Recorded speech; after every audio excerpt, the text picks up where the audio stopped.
మంచి ఊపిలో ఉన్నారు, ఉత్సాహంగా ఉన్నారు. కాబట్టి ఆ బయట ఉండే వాళ్ళందరూ కూడా రావాలి కాస్త. అక్కడ ఆ బస్ స్టాప్ లో కూడా ఉన్నారు మన వాళ్ళు చాలా మంది వచ్చారు.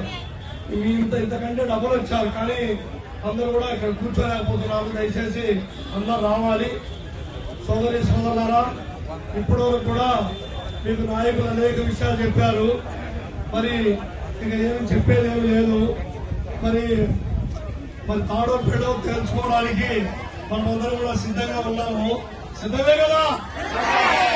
అది మరి ఇప్పుడు మన పరిస్థితి కూడా ఎట్లుందంటే, మరి ఎవరైనా చెప్పారు ఒక ఆయన, ఎటు గాలి జీతమండి, నేను ఎట్లా బతుకుదండి, ఆ డాక్టర్ వస్తానండి, కడు బసలని ఉండదండి, సాగుకు పోను తీరదు, ఊరికి పోను తీరదు, పండుగ సెలవులు ఉండవు, వీక్లీ ఆపులు ఉండవు.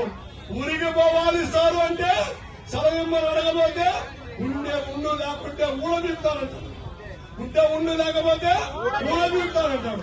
కాబట్టి ఈ ఊడబీకే వాళ్ళందరూ కూడా మనం ఊడబెరకాలా. ఎందుకంటే ఊడబెరికే రోజు కూడా వస్తుంది. నీ కుర్చీలు మున్సిపాలిటీ కార్మికులతో పెట్టుకుంటే ఒకసారి జగన్మోహన్ రెడ్డి అడగండి ఏమైందో. 14 రోజులు సమ్మె చేశాం.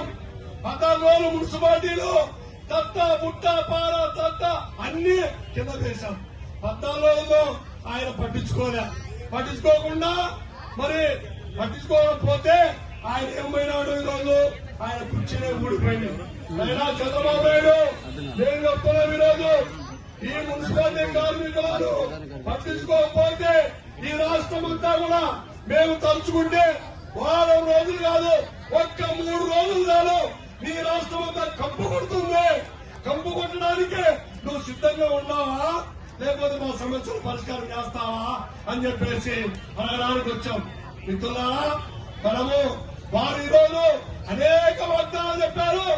ఆ రోజు అయ్యో మున్సిపల్ కార్మికులకు, చీపర్లకు, రోడ్డు కూర్చుకునే వాళ్ళకి వేతనాలు పెంచరా అన్నాం.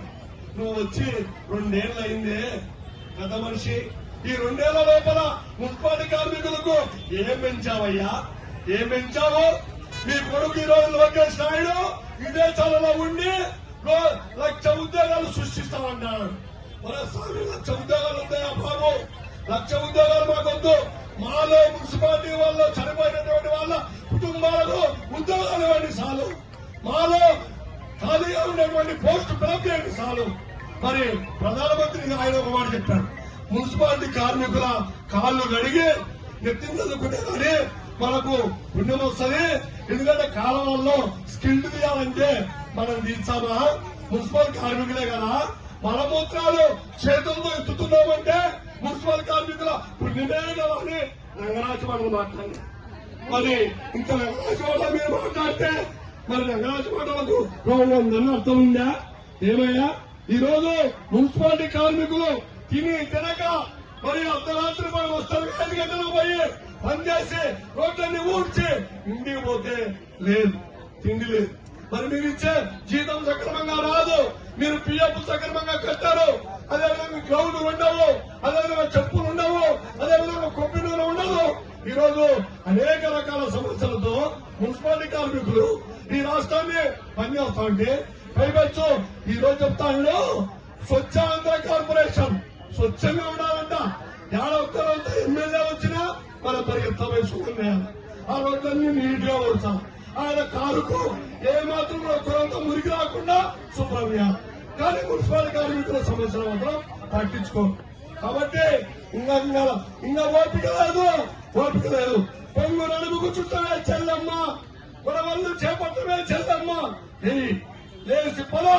ఈసారి పోలీసులు నేను దయచేసి చెప్తున్నా, అన్నా పోలీస్ అన్నా చెప్తున్నా మీకు, అన్నా పోలీస్ అన్నా మాకు న్యాయం కావాలన్నా, అన్నా పోలీస్ అన్నా మాకు న్యాయం కావాలన్నా. మీరు సమ్మె చేస్తే ప్రభుత్వం ఇంటి వాళ్ళని దించుతారు, మేము సమ్మె చేస్తే మీరు అన్నం వస్తారు. మీరు దొంగలను కాపాడటానిగా ఉండేది, ప్రజలను కాపాడటానిగా ఉండేది. మా పోరాటానికి మీరు అడ్డంకి కాకూడదు. మమ్మల్ని స్టేడియం ఆఫీస్ కు పోనీయండి, మా బాధలు చెప్పుకోనివ్వండి. మీరు లక్షణంగా డ్యూటీలు చేసుకుని ఇళ్ళకు పోండి. కాబట్టి మాకు అడ్డంకి వస్తే ఏ పోలీసులైనా గౌరవిస్తున్నాం. దండం మీరు చెప్తున్నాం.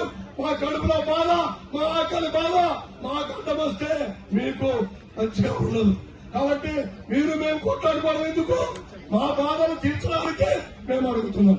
కాబట్టి మీరందరూ కూడా ఆ ఎత్తున మన నాయకులు మాట్లాడిన వెంటనే మనమందరి గురించి లేస్తే సీఎం తీసుకో నడుచుకుంటా పోవాలి. పోదాం. ఏదేమైనా సరే ఈ రోజు సీడీఎంతో తాడోపేడ తెలుసుకోవడానికి మీరంతా సిద్ధంగా ఉండాలని మీ అందరికీ పేరు పేరున విజ్ఞప్తి చేస్తూ ఏ చూసి తరఫున నమస్కరిస్తూ